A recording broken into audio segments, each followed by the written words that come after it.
Assalamualaikum warahmatullahi wabarakatuh. Selamat siang semuanya, kembali bersama kami di kelompok 1 Sejarah Kutai. Nah sebelum membahas tentang Nabi Mimpi, izinkan kami untuk memperkenalkan diri. Perkenalkan nama saya Zawan Hamid, bersama rekan-rekan saya. Ada Isra Rekiman. Dapat sedikit. Ada Muhammad Syekh, ada Muhammad Baladia Samasin.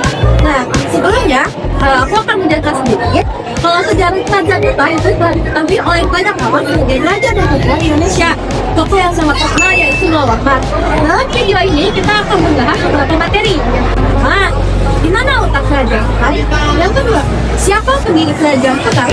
Yang ketiga, prestasi kerajaan Kutai, bagaimana masa kejayaan kerajaan Kutai, serta lingkup ekonomi, politik, beserta sosialnya. Selamat menyaksikan teman-teman. Let's go. Baik, pada pembahasan pertama, kita akan membahas di mana sih letak kerajaan Kutai. Kerajaan Kutai merupakan kerajaan Hindu pertama di Indonesia dan merupakan kerajaan tertua. Mengapa bisa disebut demikian? Karena kerajaan Kutai sendiri telah berdiri pada tahun 400 sampai 500 Masehi. Kerajaan Kutai sendiri tidak berada di jalur perdagangan yang dikenal oleh khalayak dunia, tetapi kerajaan Kutai sangatlah mempunyai hubungan yang sangat berperan besar pada jalur perdagangan regional. Setelah itu, meskipun tidak terletak di dalam jalur perdagangan, Muara Kaman yang berada di tepi Sungai Mahakam Kalimantan Timur, ini merupakan daerah letak dari kerajaan Kutai sendiri.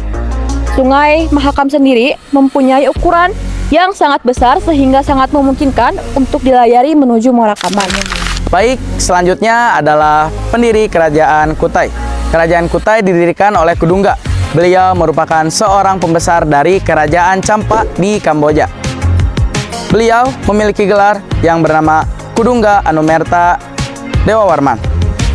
Saat beliau memulai masa pemerintahannya, sistem pemerintahan di kerajaan Kutai belum terjalan dengan begitu teratur.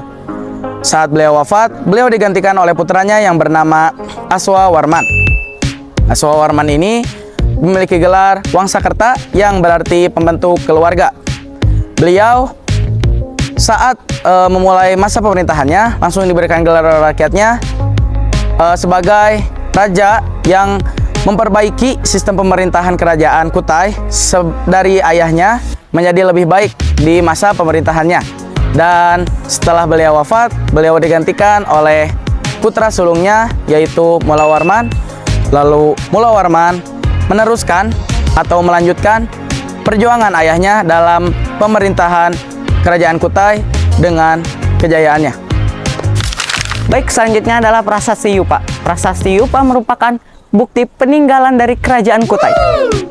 Prasasti Yupa ini berupa tiang dengan tulisan aksara Pallawa, yang dimana fungsinya adalah sebagai simbol kekuasaan raja dan tempat untuk mengikat hewan dalam upacara keagamaan.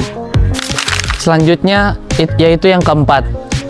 Pada masa kejayaan kerajaan Kutai, ketika Raja Mullah Warman memimpin, kerajaan Kutai berhasil menjalin hubungan perdagangan yang baik dengan berbagai wilayah seperti Makassar dan Cina.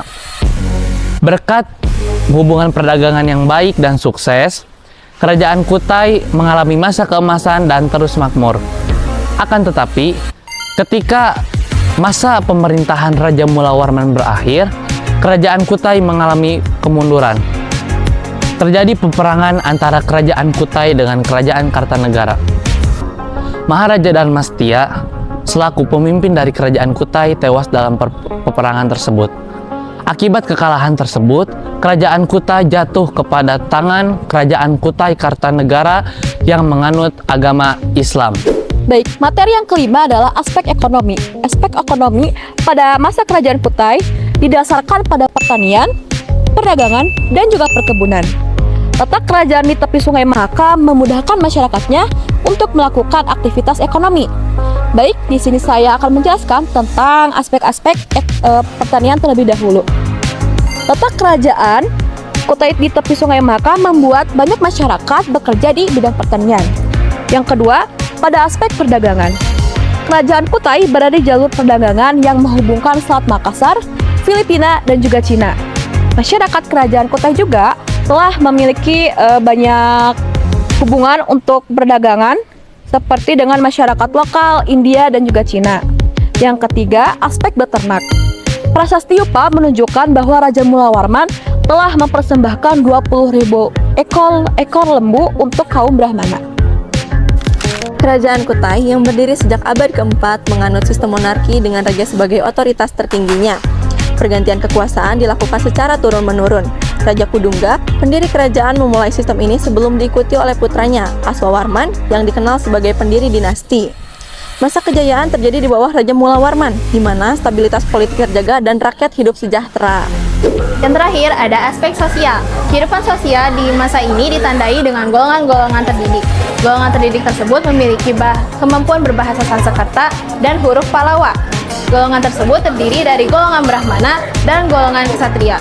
Golongan Ksatria tersebut merupakan kerabat dari Raja Mulawarman pada masa tersebut.